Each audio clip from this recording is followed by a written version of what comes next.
of class 12th.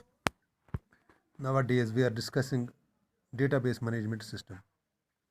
We have discussed a relation, what is a relation, what is the relational model. We have discussed the main these terms, that primary key, secondary key, domain, and candidate key, foreign key, etc. We have discussed in our last lecture. Now today we will discuss relational algebra.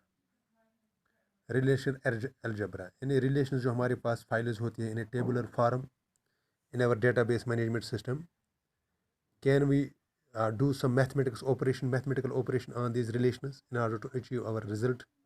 क्या हम mathematics के कुछ जो हमारे पास theories हैं वो apply कर सकते हैं इन रिलेशंस पर. Since relations are in tabular form having columns and rows, the columns are called attributes and the rows are called tuples, as you know in the relational model. So what types of this algebra we can perform on these relations?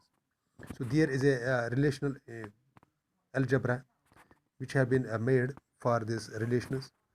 So relation algebra uses a procedure query language. एक अपनी एक language होती है procedure query language और structure query language जो relations पर या files पर या टेबुलर फॉर्म फाइल्स पर हम अप्लाई कर सकते हैं.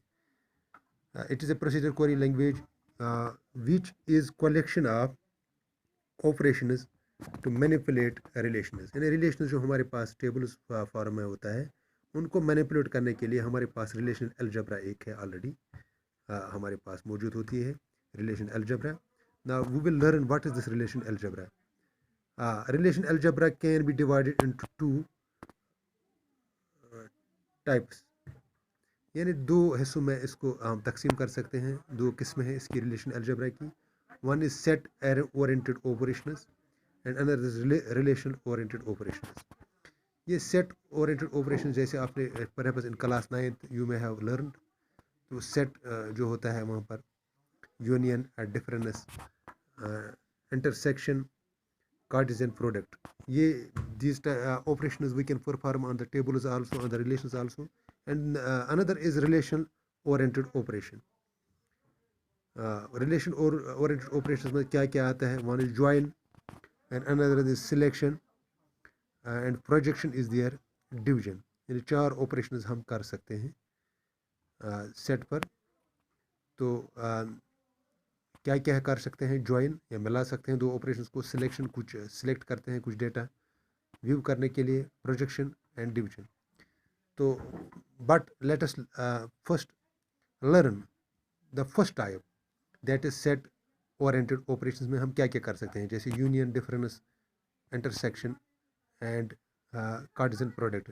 Today let us learn the union operation जो होते हैं ना, ये रिलेशन पर हम करते हैं यूनियन, वो क्या होता है.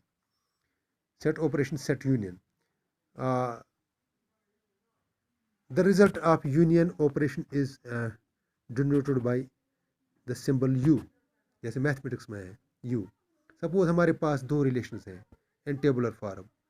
एक रिलेशन का नाम है X और दूसरे का नाम है Y. We will make this set operation, set union operation अगर हम इन दोनों पर करेंगे, ये यूनियन अप्लाई करेंगे. So we have to denote X union Y. X U Y means दो रिलेशंस हमारे पास है, one is X and second is Y. तो हम इन पर यूनियन ऑपरेशन करते हैं, यूनियन अप्लाई करते हैं, तो नतीजा क्या आ जाएगा सब. But there is a condition, these two relation should be compatible. यानी कि ये नहीं है एक में एक तरह की फील्ड्स हैं, दूसरे में दूसरे तरह की फील्ड हैं. They should be compatible.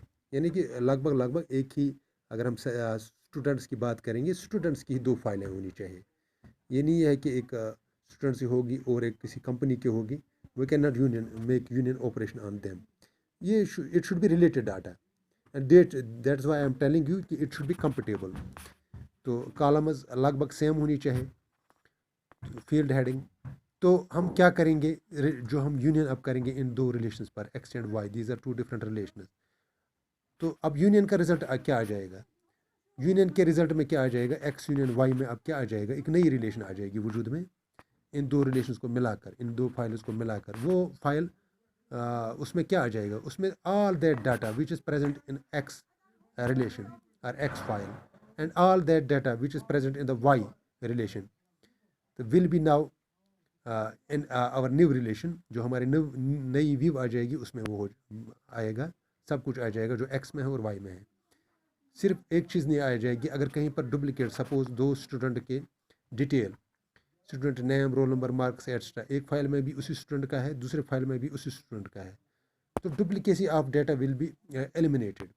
तो नई रिलेशन जब आ जाएगी उसमें तो जो ये होगी डेटा होगा इट विल बी डिस्टिंक्ट, तो ये नहीं होगा, बट डुप्लीकेट जो होंगे, मतलब एक में भी यही नाम है, दूसरे में भी वही नाम है, those duplicacy will be eliminated, वो डुप्लीकेट रिकॉर्ड्स नहीं आ जाएंगे। Only those tuples will be included which are not duplicate in both, जो दोनों में नहीं है।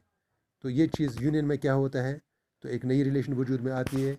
अगर एक बच्चे का जो रिकॉर्ड है 3 जगहों पर है या 2 जगहों पर है, तो एक ही नई रिलेशन जो वजूद में आ जाएगी उसमें एक ही बार वो आ जाएगा, बाकी डुप्लीकेट डेटा नहीं आ जाएगा। This is the this property of the union operation. तो मुझे यकीन है यूनियन ऑपरेशन ने आपने समझ लिया, यानी कि हमारे पास 2 फाइलें हैं, हम इन 2 फाइलों को मिला देते हैं, तो क्या नतीजे में एक और फाइल वजूद में आती है, और उस फाइल में क्या होता है, उस फाइल में जो अगर 2 फाइल्स में 2 बार एक ही स्टूडेंट का नाम रिकॉर्ड वगैरह है, तो वो नई फाइल में एक ही बार आएगा, यानी duplicacy will be eliminated, duplicate data will be eliminated. तो this is the this all about the union operation. तो tomorrow inshallah we shall learn difference, intersection and Cartesian product. I hope you got it. Thank you.